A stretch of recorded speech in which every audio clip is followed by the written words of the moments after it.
যে বিয়ে করার যখন ইচ্ছা থাকে একজন পুরুষ সমাজের, তখন তার উচিত হইল তার ওই যে কনেকে সে বিয়ে করবে ওই কনের মায়ের খবর নেওয়া।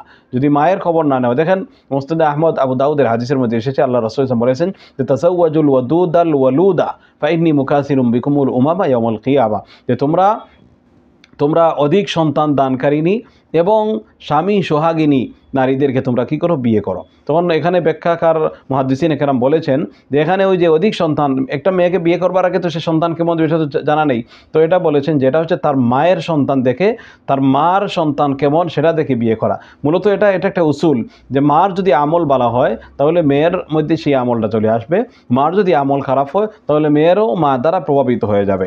এই জন্য আমাদের পুরুষ সমাজের উচিত হচ্ছে যে একজন মেয়েকে বিয়ে করবার আগে তার মায়ের আমল জানা। অনেক সময় যে বাবা আল্লাহওয়ালা বুজুর্গ হয়ে যান কিন্তু মা ভালো না হওয়ার কারণে একটা মেয়ে ভালো হয় না, স্বামীর আনুগত্যশীল হয় না, আল্লাহর আনুগত্যশীল হয় না, আল্লাহর হুকুম মানে না, স্বামীর হুকুম মানে না। এই জন্য মা ভালো কি নাকি খারাপ সেটা আমাদের অবশ্যই বিবেচনা করে বিয়েতে অগ্রসর হওয়া উচিত।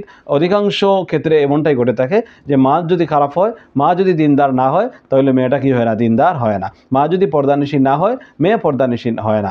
এজন্য আমরা মাকে দেখে যেন আমরা কি করি, শাদীর ব্যবস্থা করি, আমাদের ছেলেদেরকে শাদী করানোর ব্যবস্থা করি। আল্লাহ সুবহানাহু ওয়া তাআলা আমাদের সবাইকে তৌফিক দান করুন এবং আমাদের সবার দাম্পত্য জীবনকে সুখী করুন। ওয়া আখিরু দাওয়ানা আলহামদুলিল্লাহি রাব্বিল আলামিন। আসসালামু আলাইকুম ওয়া রাহমাতুল্লাহি ওয়া বারাকাতুহু।